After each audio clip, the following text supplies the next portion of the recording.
And let's move on to the game review. The game we're reviewing today is Taverns of Tiefenthal. Tale of the Tape says that it's a 2019 game. Designer is Wolfgang Warsch. There is probably no designer on a bigger role right now than Wolfgang Warsch. The designer is Dennis Lohausen. It plays in about 60 minutes, and it's got a very modest weight of 2.64. Paul, what is Taverns of Tiefenthal about? Well, you might not realize it, but it's about a tavern. Oh, That you are one tavern? Well, you have a tavern. You're a multiplayer solitaire, aspect of it. You have a tavern, and you are basically starting from like a crappy tavern, and you're trying to make it better. And by that, you just try to get more customers who tip better. You're trying to expand and upgrade your personnel and your ability to, and your your facilities.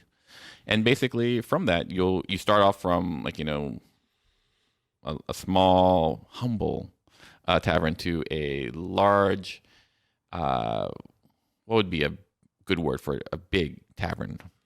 Oh, a public house. A public house of and you're trying to get there.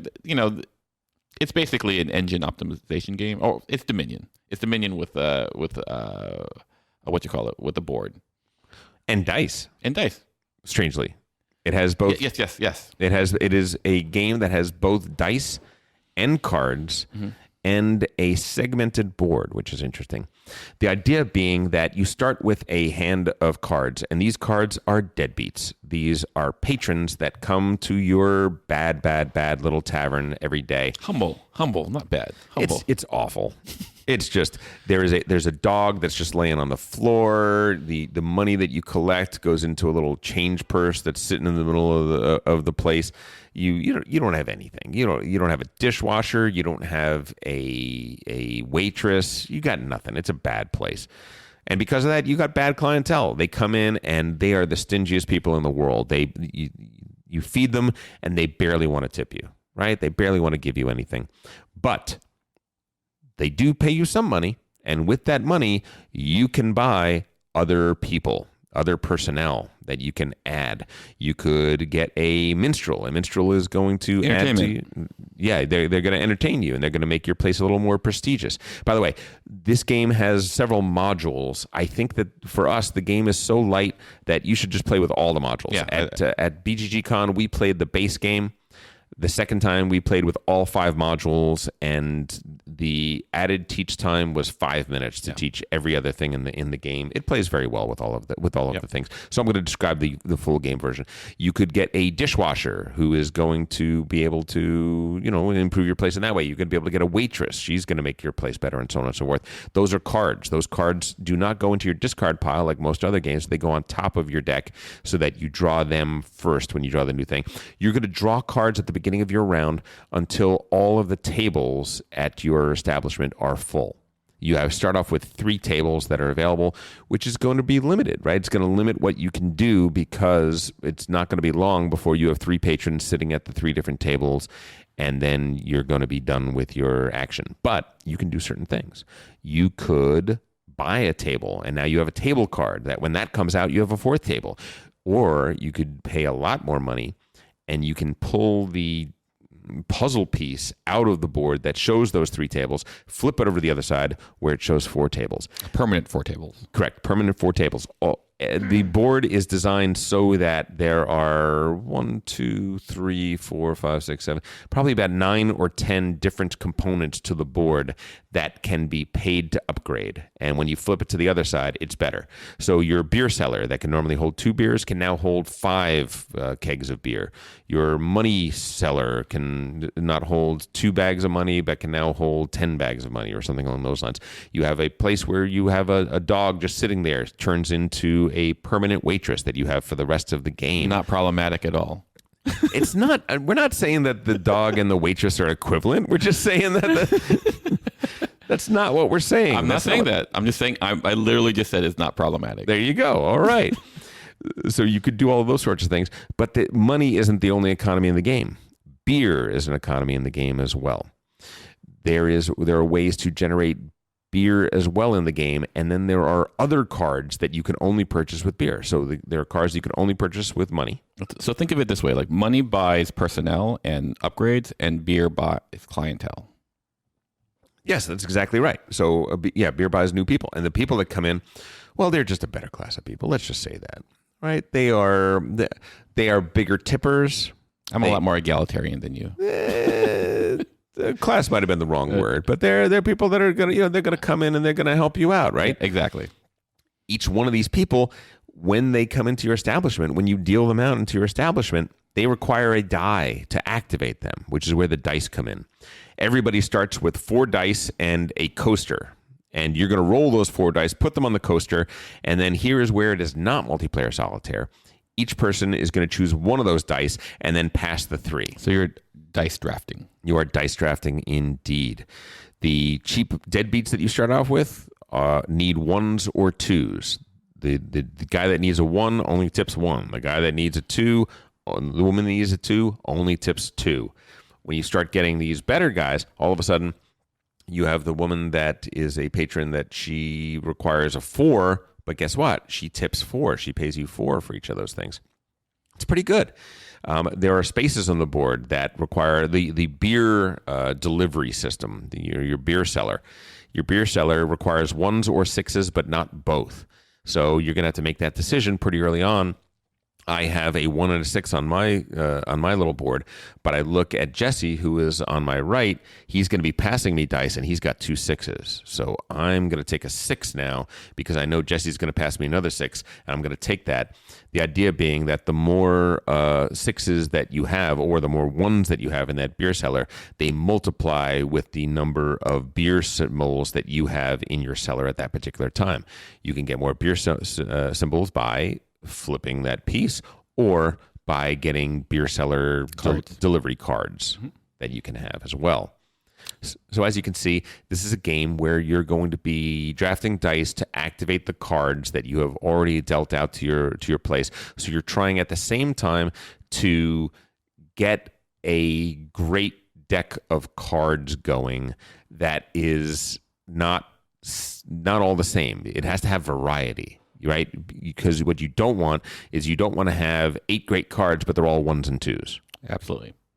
And it's, there's also a reputation track that, like, basically what you're trying to do in the game is attract the best clientele. The best clientele happens to be nobles. Nobles are worth the most points at the end. They're most endgame points, and they have the ability to sit at the same table, whereas all the other clients will wind up filling up a table. If you pull a noble, they sit at a table. You pull another noble, they'll sit at the same table. What's the bad thing about a noble, though? The bad thing about it, they're not really good tippers. They're really bad tippers. They're really awful. They are just pieces of garbage, really. They're just a horrible, horrible people. But they don't take up a lot of space, which is nice.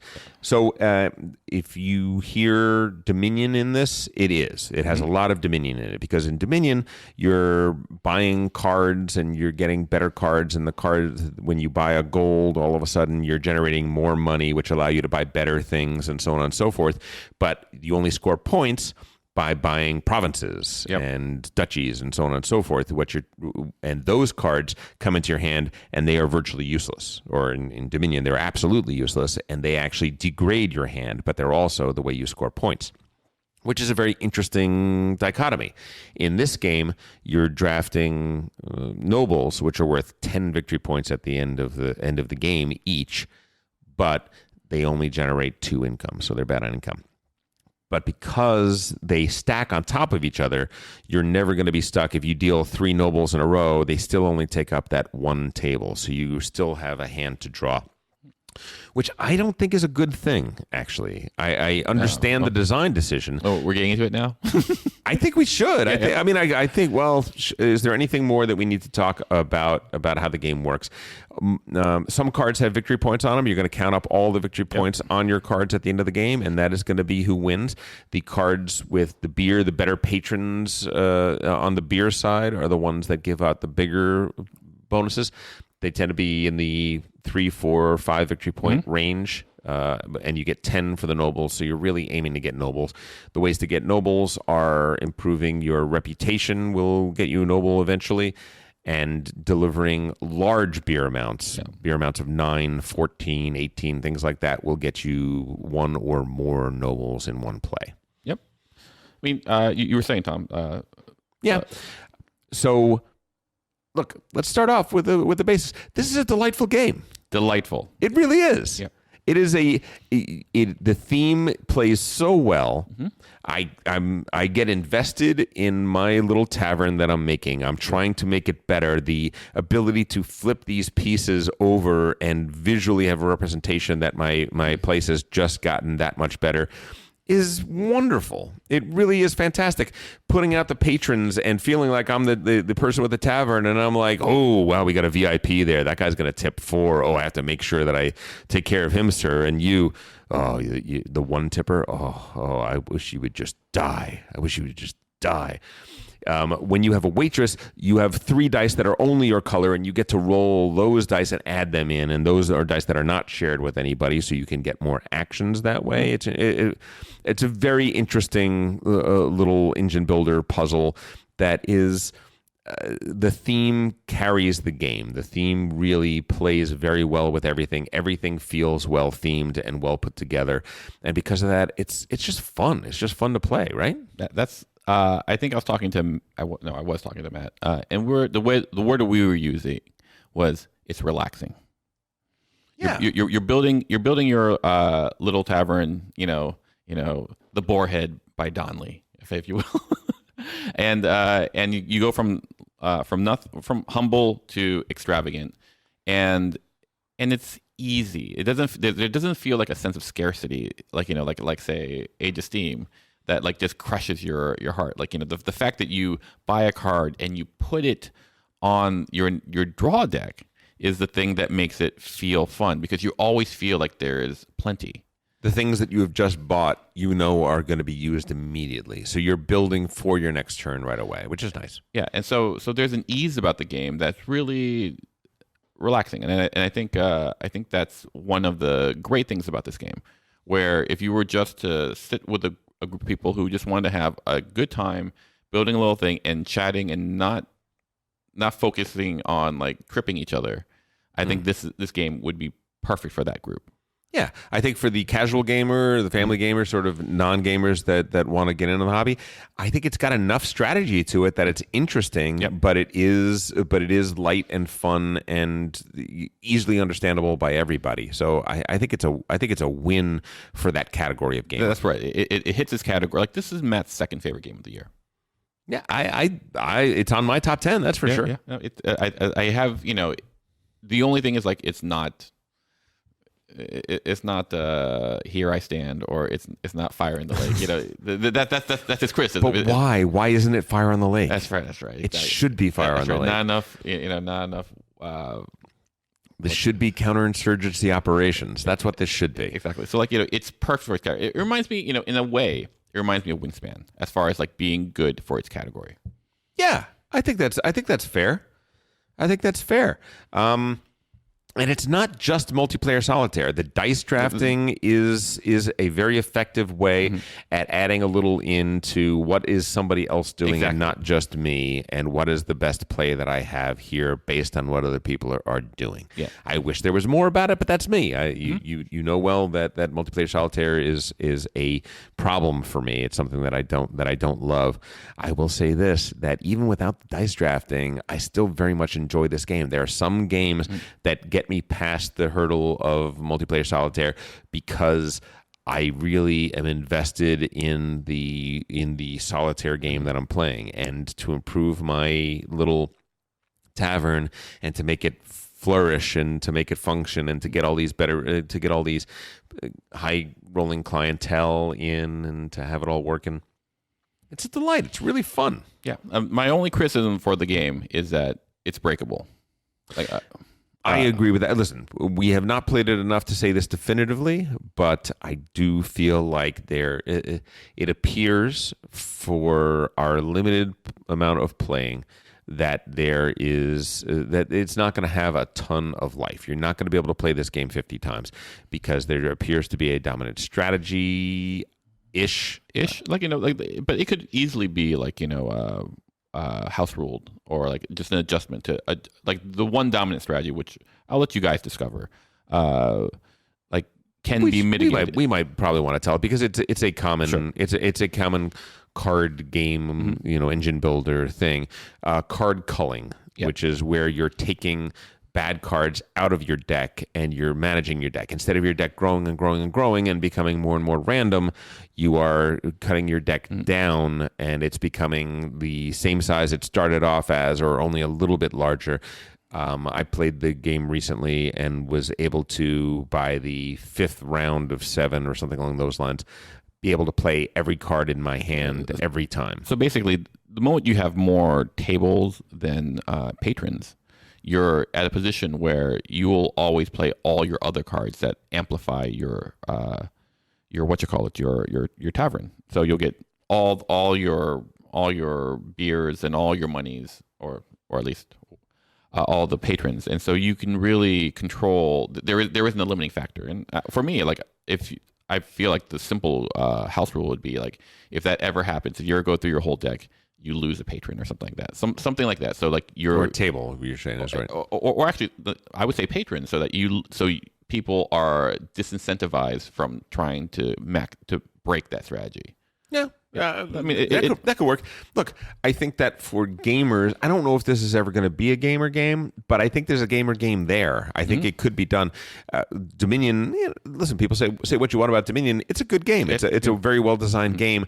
It has more player interaction because it has thief cards and things like that, where they're more effective. So imagine a patron that sends bad patrons to your tavern. Oh, that'd be funny. Like right? Like reverse culling. Like not even are you culling your deck, but you're you have the bouncer, bouncer card. The bouncer card costs 8, but whenever he comes up, he takes the worst patron that you have, and you get to send him to somebody else's tavern.